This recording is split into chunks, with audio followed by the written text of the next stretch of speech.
Mtazamaji, imebaki dakika 2 kabla ya saa 7 kamili saa za Afrika Mashariki. Kumbuka matangazo haya tunapeperusha moja kwa moja kutoka hapa katika jiji la Nairobi.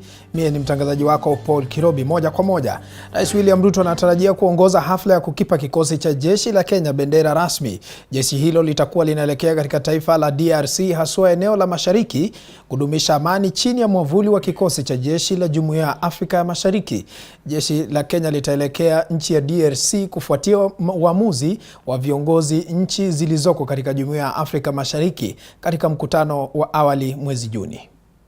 The DRC has made encouraging steps to stabilize, create national capacity to provide security services, as well as guarantee opportunities for its citizens.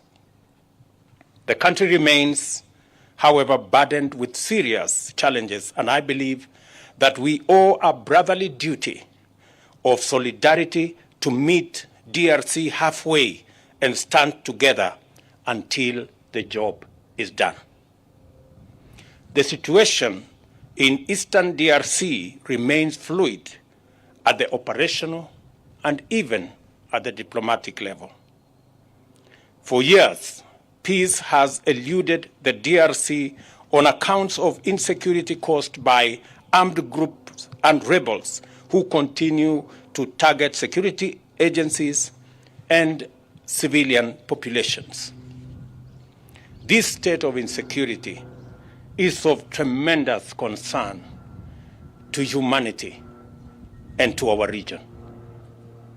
In light of the invitation by the DRC, the deployment of a regional force in pursuit of peace and the activation of the East African Community regional force to forestall conflict is therefore legitimate, urgent, and necessary. I am confident that you understand the immense nature of the mission you are about to embark on and the expectations that come with it. Your resolve to always execute your mandate, often in unforgiving situations and conditions, to the highest standard, has earned the Kenya Defence Forces accolades in missions abroad and ensured the same back home, thereby making Kenya a beacon of peace, freedom, and hope. Under the banner of the East African Community Regional Force, you are confronted with the responsibility of demonstrating the African Union's clarion call, Africa Solutions to Africa Problems. You are also charged with delivering this noble mandate to the highest professional standard. This standard guarantees the protection of civilians, facilitates the achievement of sustainable peace, and creates a conducive environment for establishing democratic space underpinning regional and national. Naam, bila shaka mtazamaji, huyo ni Rais William Ruto ambaye amezungumza muda mfupi uliopita. Kwingineko ni kwamba waziri wa huduma za umma na masuala ya jinsia nchini Aisha Jumwa amesema kwamba serikali inapania kuboresha huduma kwa wananchi. Akizungumza alipokutana na wafanyakazi wapya wa umma katika kaunti ya Mombasa, Jumwa amesema serikali inapania kuwaongeza mshahara wa wafanyakazi wa umma ili kuimarisha huduma zao kwa kuwapa motisha. To the PS and the managers in public service, yeah, something needs to be done right from their salaries and other benefits that comes with their offices. So I think mine is to making sure that I have facilitated the conversation to making sure that we are getting a point of the public service being the morale being revamped and give them a conducive working environment. Yes.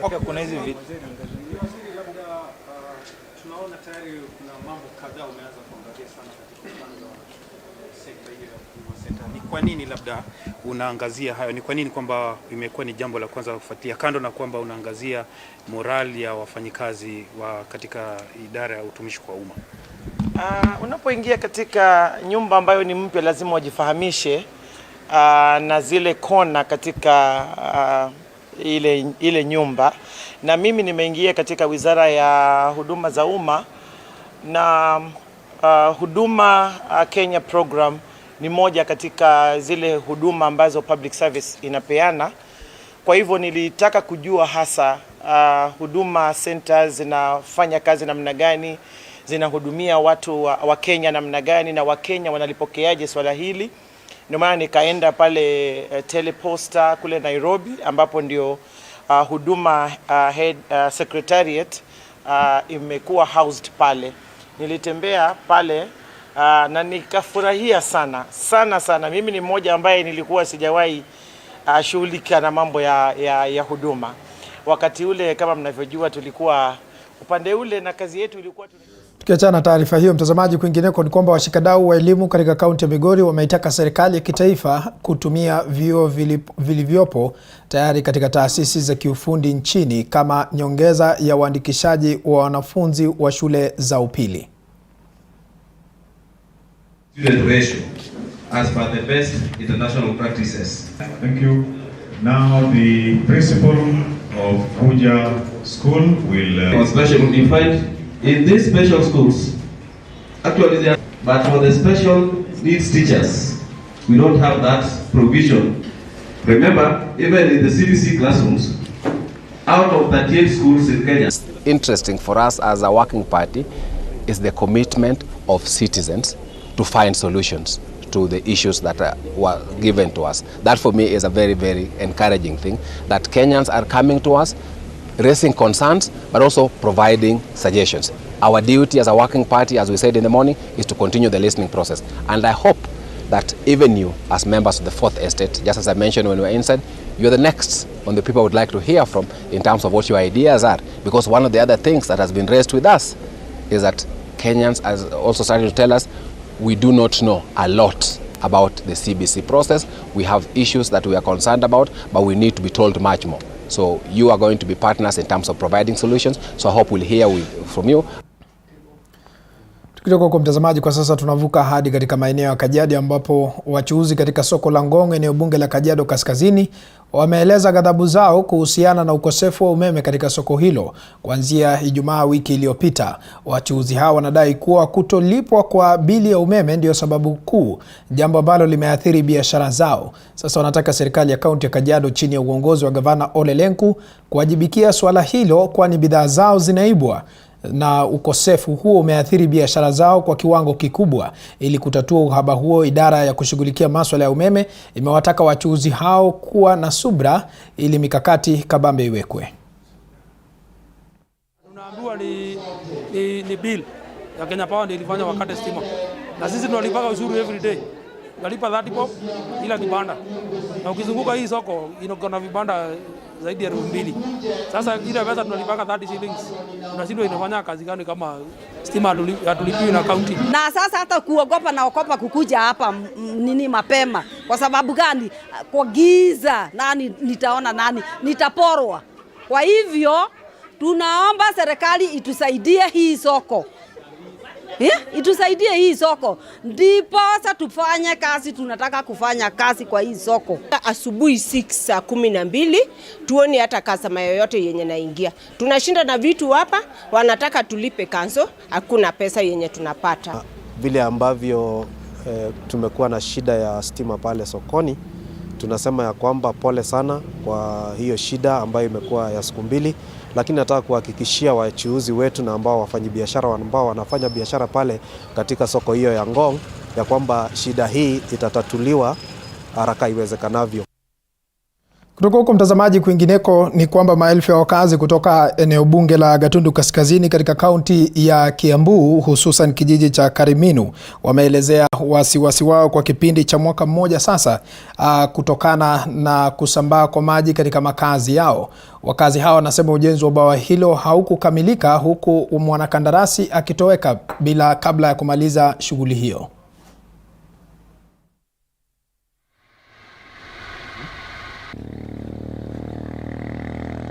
ijengwe tulikuwa tunatumia maji ya Karimenu, mto Karimenu. Lakini sasa vile damu ilijengwa, maji kafungiriwa, kutoka Bushana hatuna maji. Bushana, Kariwa hakuna maji. Kuna shida sana ya maji. Lakini hakuna mtu hapa amesapata, na ukienda huko taona maji inamwagika tumbure. Hata tulifanya mkutano hapa Kariwa hii. Hapo kuna jengwa matangi. Kuja tukaambiwa na hawa watu wa Ardhi Water watatengeneza vile tutakunywa maji. Lakini ni uongo mtupu. Vile itafanya itusaidia na maji. Ndio hakuna jibu lolote tuko nayo ya hii maji. From now we think how we can change the way when you have dam in a certain area, we change it. Those people who belong there, the villagers there, they first benefit with that water, with that dam, before taking the water to the other places.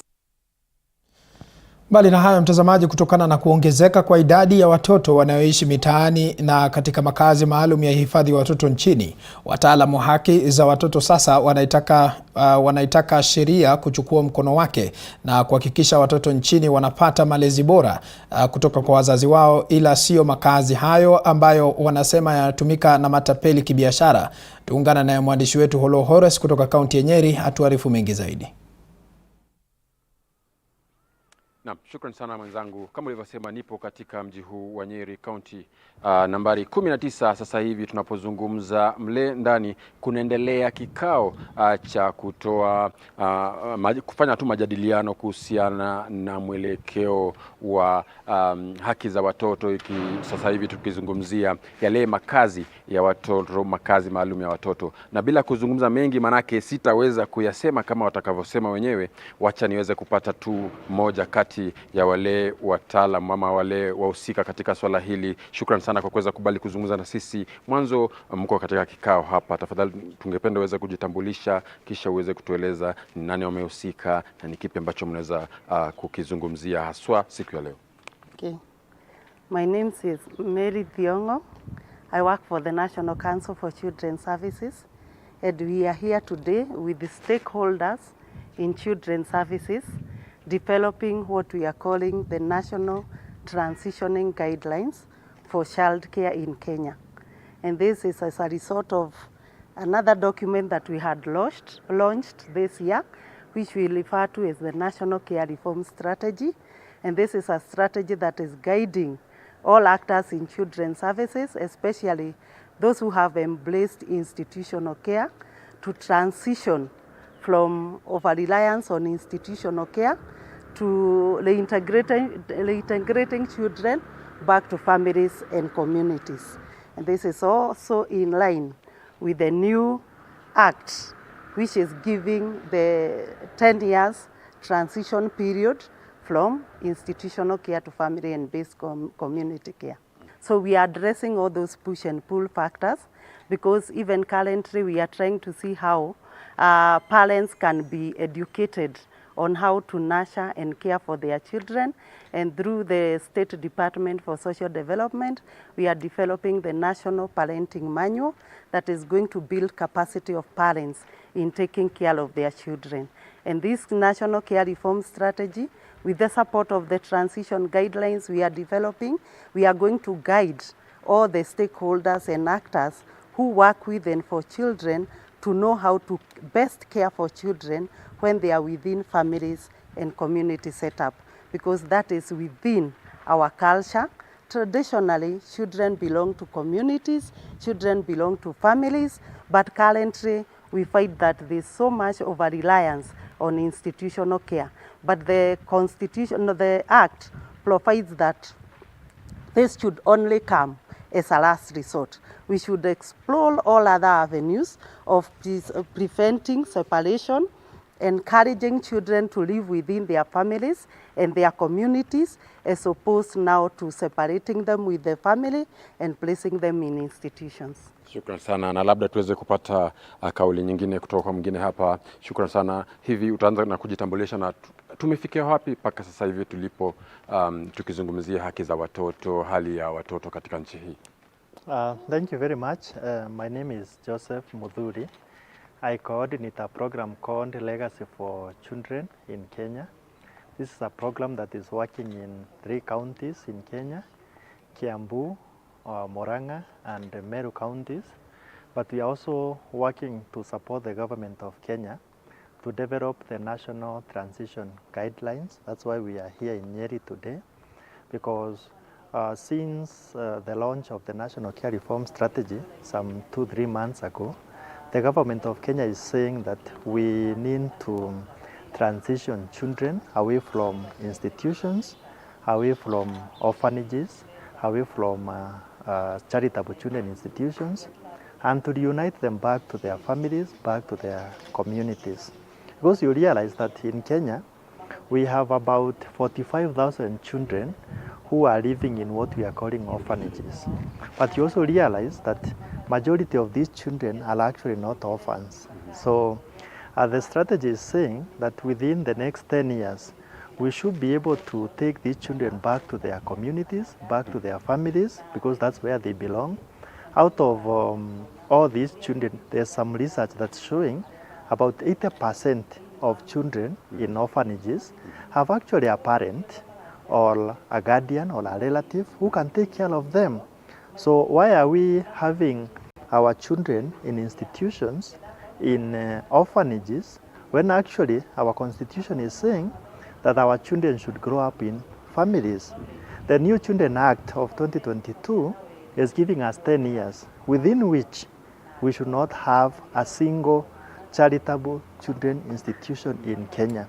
And so Legacy for Children program is working with the government of Kenya to make this a reality, to ensure that by 2032, according to what the Children Act is saying, we will not have a single child living in institutional care, and we will have transitioned every child to live with their family and to live within the community. Thank you. Na bila shaka kama ulivyosikia ni muhimu haki za watoto kuweza kufuatiliwa kimakini, na pia ni muhimu kwamba wale watoto ambao wapo katika vyumba ama chini ya ulinzi maalum waweze kurejeshewa familia, manake familia ndiyo ya pekee kuweza kuwalea watoto kwa njia inayofaa. Olo Hores kutoka kaunti ya Nyeri. Na asante sana Holo Hores kwa taarifa hiyo. Kwingineko ni kwamba washikadau wanaopigania haki za watoto nchini wamehimizwa kuhakikisha kwamba watoto wanapata haki zao. Jaji John Mutugi kutoka mahakama inayoshughulikia masuala ya ardhi na mazingira, akizungumza katika kikao cha kila mwaka mwezi huu wa Novemba cha kuangazia utoaji wa haki kwa watoto, amesema kwamba wameweka kipaumbele mikakati ya kusikiliza na kutoa maamuzi kuhusu haki za watoto. Haemba Emmanuel na habari zaidi. Katika kikao cha kuangazia haki za mtoto chenye kauli mbiu kubadilisha jamii kupitia kwa uwepo wa haki, washikadau mbalimbali wanaowajibikia suala la watoto wamehimizwa kuhakikisha mtoto anapata haki zake. Jaji John Mutugi wa mahakama ya kuangazia suala la ardhi na mazingira akipongeza chama cha wanasheria nchini LSK kuhakikisha haki za mtoto zinapatikana na kuangaziwa kwa wepesi, ikizingatiwa watoto ndio muhimu katika jamii. And I think the LSK as a critical role to play in this area. They give pro bono services, and it is for that reason we say a big thank you to their representative here. Kwa upande mwingine, hakimu wa koti ya Kerugoya Alex Idhuku amewahakikishia wakazi kwamba watatenga muda na kuangazia maslahi ya mtoto pamoja na kuweka mikakati ya kuhakikisha mtoto hapati tatizo la kutafuta haki zake mahakamani. We want to find time and make sure that these children access our courts with minimum inconvenience. Baadhi ya wawakilishi kutoka mashirika ya wizara mbalimbali waliohudhuria, haswa katika wizara ya elimu, ofisi ya mkurugenzi wa mashtaka ya umma na mashirika ya kutetea haki za watoto, wamesisitiza umuhimu wa kulinda haki za watoto. As I observed earlier, the children actually are the heartbeat of our nation, because if we do not take care of our children, then we are not taking care of our future. As a Ministry of Education, we are committed to take care of the children at all angles. Sometimes we forget to highlight their issues because we assume that those who have responsibilities of taking care of them, they are doing the right thing. But we all know that that is not right. There are so many children who need protection. Utepetevu wa mashirika ya kutetea haki zao likitajwa kama changamoto kuu inayowafanya watoto kukosa kupata haki zao kikamilifu. The reason as why these children face our judicial system is because of our broken systems in our society. Khaemba Emmanuel, TV47, Nairobi. Asante sana Emmanuel Kaemba kwa taarifa hiyo. Kwa sasa tunavuka hadi katika maeneo ya Gatundu ambapo familia 10 kutoka kijiji cha Mununga katika eneo bunge la Gatundu Kaskazini wamepata afueni baada ya kupewa dawa za kukabiliana na funza ambao wamewaathiri kwa muda mrefu. Isitoshe, wakazi hao walipokezwa chakula kutoka kwa wahisani ambao wanajumuisha wanahabari wa kaunti ya Kiambu. Wakizungumza wakati wa zoezi hilo, wakazi hao waliomba serikali ya kaunti inayoongozwa na Kimani wa Matangi pamoja na wakazi wenye uwezo kuwasaidia ili kuboresha maisha yao. Na hizi mashida tuko na mingi sana, lakini watu wanaogopa kuongea wasihaibike, na kuko na watu wanaweza wasaidia lakini hawasaidii na wanakataa wasaidiwe. Ni wengi wale hawana, na serikali inapatia wachache wale wako na shida kabisa, lakini wengi ni wale hana kitu ya kukula na hawana usaidizi. Kwa hivyo ningeomba watu ile kitu mtu wako naye ajaribu tu kusaidia. Kwa vile mvua imenyesha, tunaomba serikali ya kaunti kusaidiana na viongozi ambao wako hapa, wawezeshe kufikisha fertilizer hapa ili wakulima wa hapa waweze kuendelea na hali yao ya kupanda, ikiwa ni harakati ya kusaidia kupigana na jangwa hili la njaa miezi 3-4. Mtazamaji, kutoka eneo la Gatundu kwa sasa tunafululiza hadi katika maeneo ya kaunti ya Trans Nzoia ambapo bunge la kaunti ya Trans Nzoia limepasisha orodha ya mawaziri wa baraza la gavana wa kaunti hiyo George Natembeya. Hii ni baada ya kupokea ripoti kutoka kwa kamati ya uteuzi iliyowasaili mawaziri hao. Mwanahabari wetu Boniface Baraza anatuarifu mengi zaidi. Mapema asubuhi, naibu spika wa bunge hilo na mwanachama wa kamati ya uteuzi Obed Mwale Mahanga aliwasilisha ripoti ya usaili mbele ya bunge hilo tayari kujadiliwa kabla kupasishwa. Committee having considered the nominees filled the questionnaire pursuant to the first schedule of the Public Appointments Act 2017. A curriculum vitae. Wajumbe wa bunge hilo mmoja baada ya mwingine walitoa hoja zao kuhusiana na ripoti hiyo kabla kuidhinisha mawaziri wote waliopendekezwa na gavana Natembeya. The House has unanimously endorsed and approved the appointments of these people. And the main reason why we have done so is because we first want to create a conducive environment for a cordial working relationship between us and the governor. Sisi hatukutaka lawama mengi kwa sababu kama assembly kazi yetu tunaangalia kama mtu ana qualify tunapeana kwa governor, na kama mtu a qualify tunamtoa, lakini tukiangalia vile wako wote wame qualify tu, hatukuwa na petition kwa sababu huwezi fukuza tu mtu kwa kamati ya kwamba hawezi qualify, and we have no complaint from the public. We don't have too much time to waste. We have already wasted like 3-4 months. Ile nasema tu ya kwamba governor sasa ni jukumu lake na watu wake wafanya kazi. Tuko na mtu kama Ojwang, ni mtu ako na experience ya kutosha. Wawakilishi wadi hao wakipasisha orodha hiyo wamewataka mawaziri husika kuanza kutekeleza wajibu wao kwa wakazi wa kaunti hii pindi tu watakapoapishwa. Na bwana gavana, tunataka tukuambie sasa tumekupea wale watu ambao ulikuwa unahitaji, na sisi tumepitisha kwa sababu hatuna muda. Kule mashinani watu wanangojea waone maendeleo, mambo ya mabarabara, mambo ya hospitali, na hiyo tumejua kila mmoja ambaye amepewa afanye kazi yake. Sisi kama bunge tumewapiga msasa, na nataka kukubaliana na gavana kwamba wale nominees alete 11 wote vile tuliangalia kwa utendaji wao wa kazi na CV zao ni watu wanaenda kutufanyia kazi. We also expect that they are going to do their work in line with their papers. We expect them to be very, very hardworking, owing to the fact that we have been behind all these 10 years. But from our side, we shall do oversight, legislation, and we'll ensure that our people are represented. So we believe they will deliver on the mandate on which they are expected on various dockets. Mawaziri walioidhinishwa ni kamishna wa sasa wa kaunti ya Busia Samuel Juang, Trofosa War, Patrick Mwangi Gasheru, Jenros na Simiyu Mtama, Jackson Wamuyu wa Mboka, Pepela Wanjala, Julie Kichwen, Boniface Wanyonyi, Fanis Hatundi, Stanley Kirui na Chanel Kitoni. Boniface Barasa, TV47. Asante sana Boniface Baraza kutoka kaunti ya Trans Nzoia. Baadhi ya wenyeji kutoka kaunti ya Meru wameomba mvutano uliopo kati ya mkurugenzi wa mashtaka ya umma Nuruddin Haji na aliyekuwa mkuu wa DCI George Kinoti kukoma kama njia moja ya kueneza amani.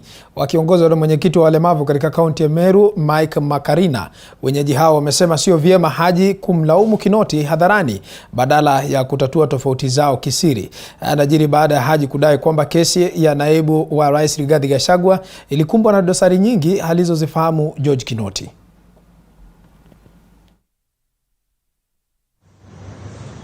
Mea kazi yako, lakini kama uko na evidence yenye inaonyeshana Kinoti yako na makosa, waza kusunguka ukimharibia jina kwa ma-TV.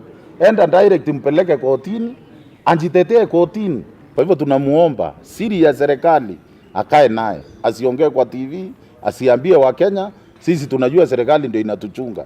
Kama serikali ile inatuchunga wanatuonyesha ndio inatuua, tutaendelea, tutakuwa wapi? Tena si Wakenya peke yake mnaelezea hata mataifa. Unaelezea hata alisababu anajua weakness yenu. Sisi hatuna haja na kujua vile cases zinawithdrawiwa, juu hiyo haina umuhimu mwingi kwa maisha yetu. Na saa hizi kile kitu tunataka ni amani. Kama tulipiga kura na kukawa na amani, mbona tusipate amani baada ya kupiga kura? Tunaomba na unyenyekevu mwingi sana kwa hii serikali ya Kenya Kwanza. Acheni kutuambia mambo mingi, mnatuconfuse. Sasa ile serikali inatoa siri zao kwa watu wa chini kama sisi. Mnatuweka uoga na mnatuconfuse. Naomba serikali ni huyu mtu anaitwa Kinoti asitishwe sana. Kwa maana ni mtu wetu, ni mtoto wetu. Tunaona mambo mengi kutokana na Kinoti, kwa maana ni mtu wetu wa huku nyumbani. Sasa kutishwa kwake, sisi tukiwa wa Meru tuna budi na hiyo maneno. Kwingineko mtazamaji, ni kwamba baada ya bunge la kaunti ya Meru kuwatupa nje mawaziri walioteuliwa 7 waliopendekezwa na gavana wa Meru Kawira Mwangaza, 3 walioidhinishwa na kamati ya kumpiga msasa wamekula kiapo. Walioapishwa ni pamoja na Monica Kadhono wa Wizara ya Fedha, Dickson Munene wa Wizara ya Mambo ya Sheria na Utumishi wa Umma na Idhana Thuranira katika Wizara ya Elimu. Kwa sasa tunaungana naye mwandishi wetu John Javakiania akiwa katika kaunti ya Meru atufahamishe mengi zaidi aswa kutokana na mvutano uliopo katika bunge la kaunti hiyo. John Javakiania, kama unanipata kwa njia iliyo safi zaidi, kufikia sasa ni kina nani na nani ambao tayari wamesha kula kiapo na ni kipi ambacho kinatarajiwa kusonga mbele? Nama, asante sana na kupata vyema hapa katika kaunti ya Meru, na vile ulivyotambulisha hapo ni kwamba leo kunatarajiwa kufanyika zoezi la kuwapisha ama kula kiapo kwa mawaziri 3 ambao waliweza kuidhinishwa hapo jana na kamati ya kupiga msasa, ambapo hapo jana kumbuka kumekuwa pia na usaili ama kulikuwa na ripoti ambayo ilikuwa inatolewa hapo jana na kamati ile ya kupiga msasa kuhusiana pia na wale mawaziri ambao waliweza kupendekezwa na gavana wa kaunti ya Meru Kawira Mwangaza. Na kutokana na ripoti hapo jana waliweza kusema kwamba mawaziri 3 ndio waliweza kupata nafasi ya kupenya na kuweza kuidhinishwa rasmi, huku wakiweza kuwatema mawaziri wengine ama wale wateule wengine 7. Na hapo jana wakasema kwamba wale ambao waliweza kutemwa walikosa ujuzi wa kuweza kujieleza na ujuzi wa kuweza kufanya kazi ambao walikuwa wameidhinishwa kuhusu ama katika kazi husika. Na kwa sasa wakati wowote kuanzia sasa, kwa sababu hapa tumepiga kambi katika afisi za kaunti hii ya Meru, ambapo wanatarajiwa kula kiapo wakati wowote mawaziri au 3. Na kutokana pia na tukio la hapo jana, kuliweza kushuhudia tu hisia mseto kutoka kwa wananchi ambao waliweza kutoa hisia zao kuhusiana pia na swala nzima hili, lakini kikubwa ni kwamba wale ambao waliweza kupata nafasi tu ya kuweza kuidhinishwa ni pamoja pia na Dickson Monene ambaye atakuwa anakula kiapo kushikilia ama kushika nafasi ya kuwa waziri wa mambo ya sheria, pamoja pia na Idhana Dhuranera ambaye atakuwa waziri wa elimu, bila kumsahau Monica Kadhono ambaye atakuwa waziri wa masuala ya fedha.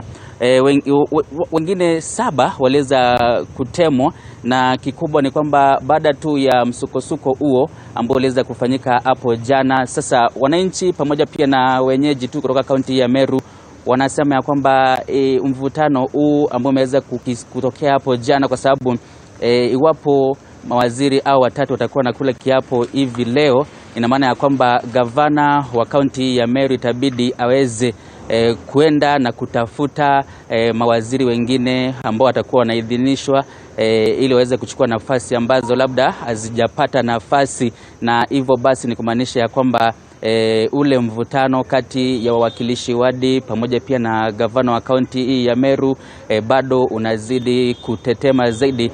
Na ikumbuko ya kwamba pia kuna mkutano ambao unatarajiwa kufanyika hapo kesho kati ya gavana wa kaunti hii ya Meru Kawira Mwangaza pamoja pia ambaye ameweza kualika wawakilishi wadi pamoja pia na seneta wa kaunti hii ya Meru ambaye anajulikana kama Kadhuri Muronge, bila kusahau pia ameweza kualika wabunge wote 9 ambao wanatarajiwa kufanya kikao hapo kesho katika makao makuu ya gavana wa kaunti hii ya Meru. Lakini kutokana pia na duru ambazo tumeweza kuzisikia pamoja pia na baadhi tu ya wabunge wameweza kujitokeza wakiongozwa na Mutunga Kanywithi ambaye ni mbunge wa Tigania Mashariki Magharibi kumradhi, amesema ya kwamba wabunge hawatapatikana katika mkutano hapo kesho, na baadhi tu ya nduru zinasemekana ya kwamba basi alitumia njia ambayo si sahihi kualika katika mkutano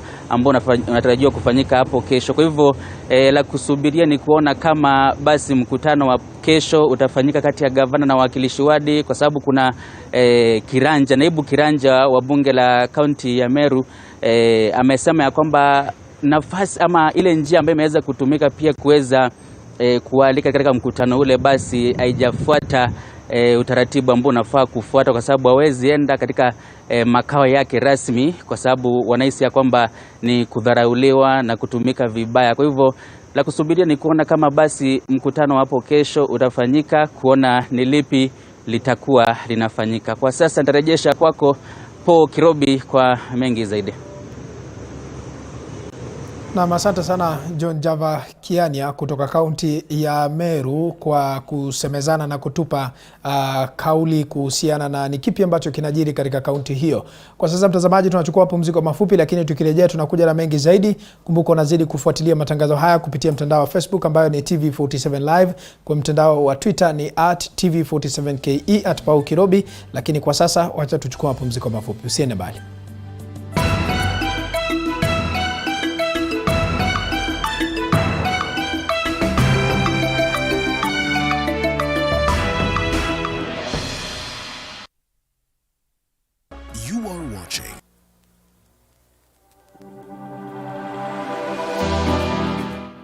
Well, do you know what's happening around you? Morning Cafe with heated political debates. Baraza la siasa. Hiyo kitu azungumzie, angalie hali ya maisha ya watu. Informative health discussions. Business, farming. Tasty Wednesday, Fitness Thursday, and Feel Good Friday with amazing DJs, celebs, waimbaji, kuna comedians, alafu kuna wajinga, and music bands every Monday to Friday from 6 a.m. to 9 a.m.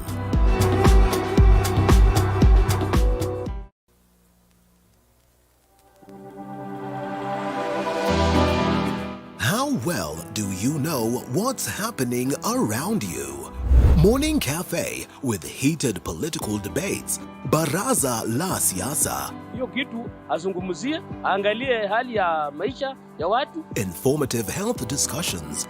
Business, farming. Tasty Wednesday, Fitness Thursday, and Feel Good Friday with amazing DJs, celebs, waimbaji, kuna comedians, alafu kuna wajinga, and music bands every Monday to Friday from 6 a.m. to 9 a.m.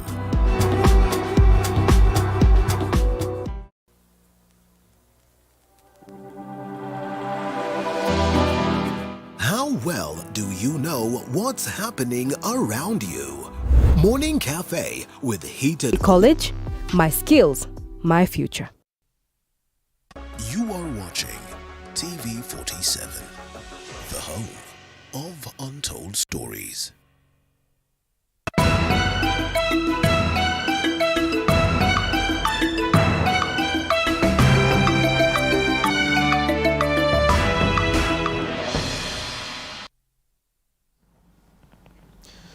Naam, karibu tena mtazamaji, nizidi kukupasha mengi zaidi. Gavana wa Embu Cecily Mbarire amelitaka bunge la kaunti ya Embu kumsaidia katika kutekeleza ahadi zake. Akizungumza wakati wa kuzindua na kuapishwa kwa mawaziri 10 ambao waliidhinishwa na bunge la kaunti hiyo, Mbarire alibainisha kuwa utawala wake utachukua ushauri kutoka kwa bunge hilo kwa uzito unaostahili. Mbarire aliwasisitizia wafanyakazi wa kaunti kufanya kazi kwa bidii wakati ambapo wanapania kuanzisha uwepo wa kandarasi za utendakazi kwa wafanyakazi wote ili kupima wafanyakazi wote katika utoaji huduma. Hafla ya kuapishwa iliongozwa na hakimu Henry Nyakweba akisaidiana na hakimu mkazi wa mahakama ya Embu Tony Kwambaye. The governor of Embu County do justice to all. So every day go. We want to have a good working relationship. And having a good working relationship does not mean you should not play your oversight role without fear or favor. Gone are the days when an assembly pointed out on a wrong by one of the CECs, it was seen to be a fight against the governor. Please point out those wrongs and we shall correct them. And we shall take them in good faith. That is your role.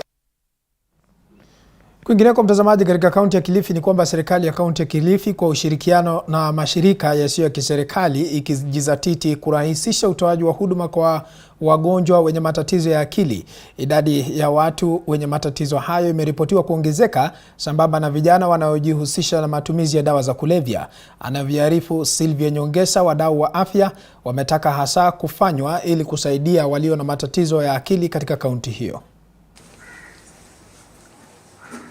Akizungumza katika kongamano la kutathmini huduma za afya katika hospitali ya rufaa ya Kilifi, mshirikishi katika shirika la wanaharakati wa haki za afya HERAF, Maureen Asembo, amedokeza kuwa wanajamii hawana ufahamu wa kutosha kuhusu afya ya akili na kuwa ipo haja ya kufanya hamasa zaidi. Tuja kuwa na outreaches ya kwamba uhamasishaji wa umma wapi nyanjani. Jambo muhimu ambalo tumeweza kufanya ni kwamba katika huu muundo msingi wa miaka 5 wa jimbo la Kilifi tumehakikisha kwamba lazima kubajetiwe utekelezaji wa outreaches katika community, ndio hizi dhana potovu ziweze kutolewa.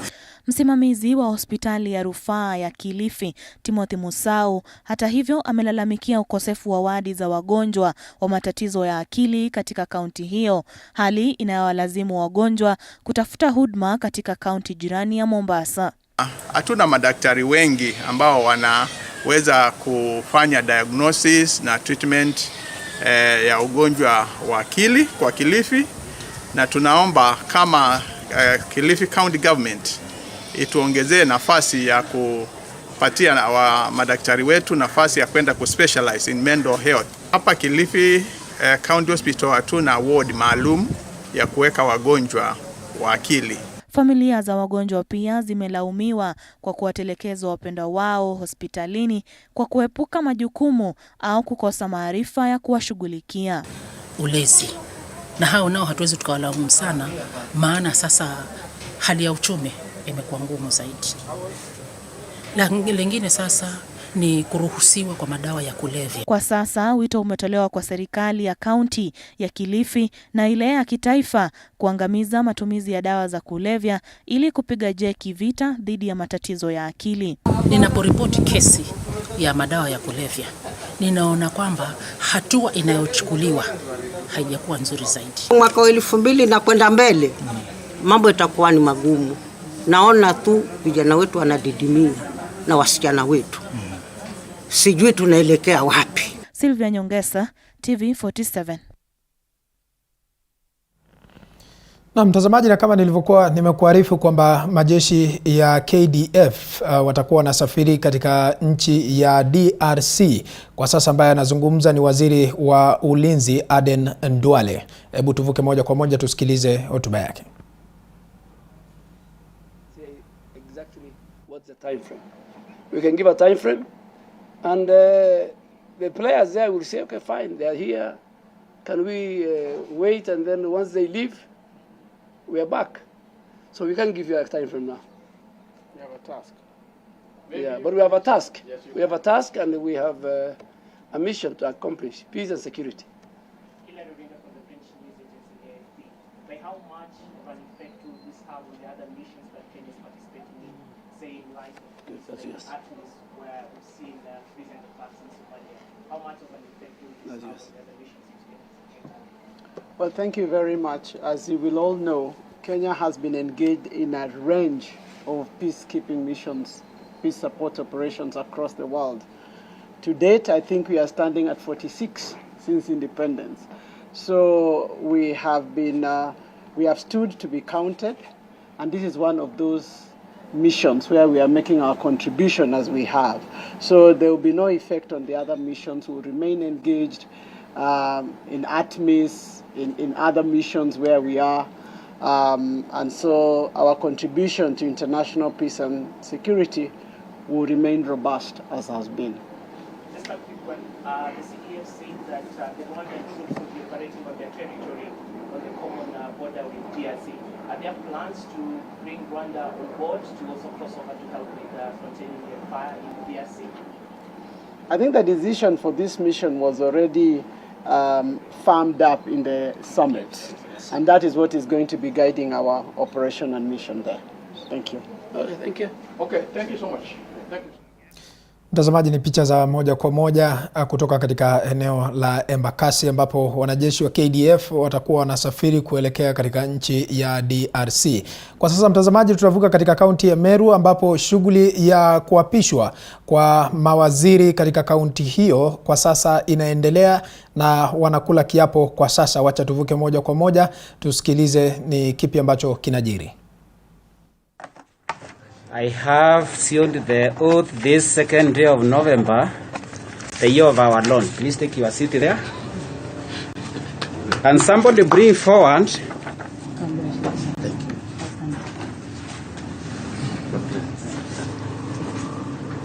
Monica Kaidhiori Kadhono.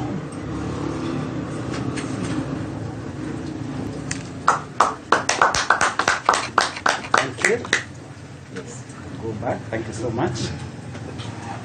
Monica, you have been appointed to be a county committee member for Meru County. Do you accept the appointment? Yes. Now I will give you this oath so that you can swear before these people and God. Yes. Where's the Bible? Where's that Bible? Yes, it is right here. Raise your right hand to God. Yes. I, Monica Kaidhiori Kadhono, do swear that I shall always truly and diligently serve the people and Republic of Kenya in the office of Executive Committee Member of Meru County, that I shall diligently discharge my duties and perform my functions in said office to the best of my judgment, that I shall at all times, when so required, faithfully and truly give my counsel and advice to the Governor of the Meru County, that I shall do justice to all. So help me God. Please clap for her. Now, Monica, you sign the oath. Have a seat.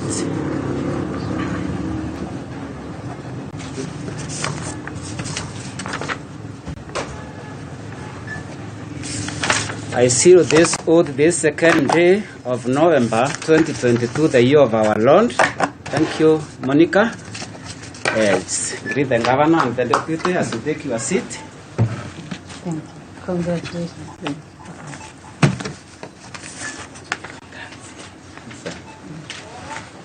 you. If somebody can see somebody by the name Idana, Thuranira and Joseph, can be brought forward. Thank you. Thank you. Thank you.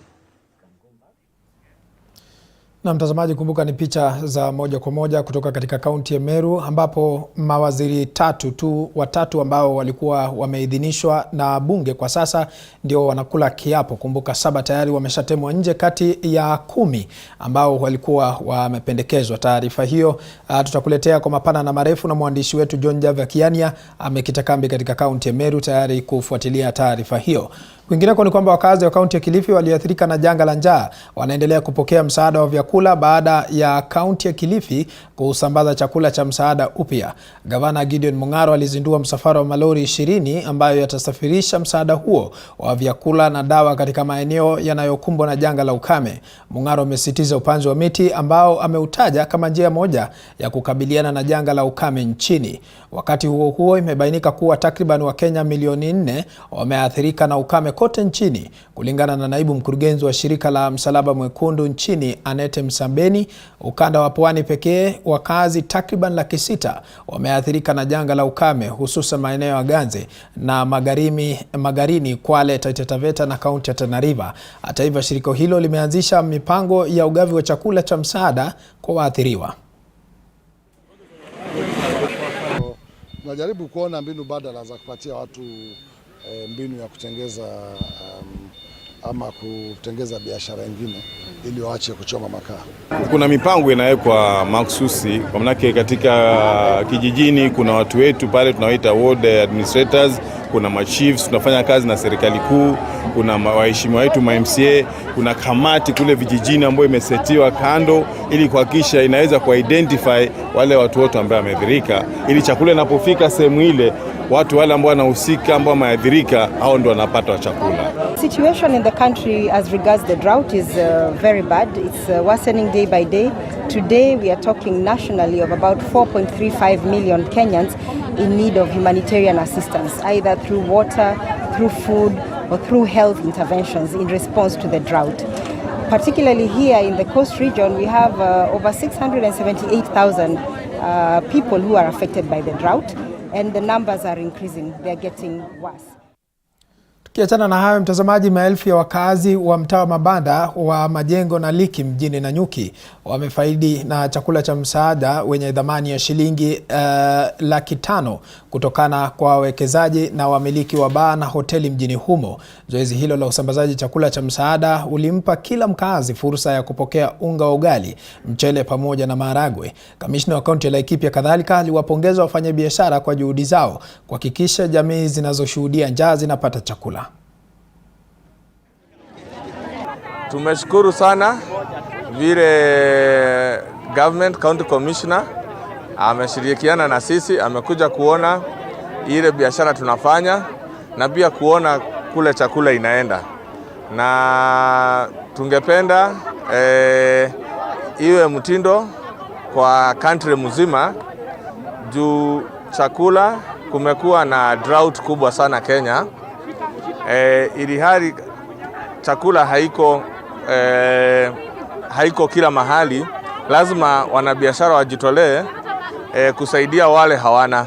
Tukipata takani kidogo huwa tunashukuru, tunasema tu ni Mungu tu, ni asante vile kwenye ametupatia takani kidogo, sababu unajua si kila mtu ati anaweza kukuitia hii kidogo ati upate. Wengi ni wale wanakunyima, wanatukudharau, ukienda kuwaomba wanakuambia aje, kwa nadhani tuko na chakula hapa ama ni sufuria tuko nayo. Kwa mtazamaji ni kwamba shirika la USAID limesambaza kawi inayonuia kufaidi zaidi ya familia 300 kutoka kaunti ya Siaya. Akizungumza wakati wa mkutano uliowaleta pamoja washikadau husika kutoka shirika la USAID, gavana wa kaunti ya Siaya James Orengo alishukuru shirika hilo kwa kuwekeza dola $100,000 kwa mradi huo wa kawi safi utakaosaidia katika kutunza mazingira na kupunguza maradhi pumu. Mradi huo unapania kufaidi eneo bunge la Unguja pamoja na vijiji kama Magoya, Konjira na Hareka. Put forward some key points or pillars, 9 of them,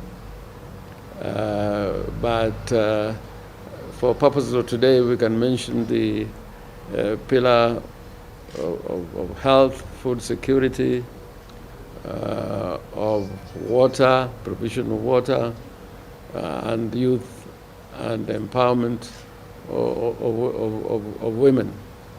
And we are looking forward to deeper and broader relationship with you, sir. USAIDF is really aligned to what the governor has just shared around shared prosperity. This is something that is really important to us. USAIDF has been in Kenya since 2011, and the work that we do is to provide community grant funding in different areas that are focused on the areas that the Honorable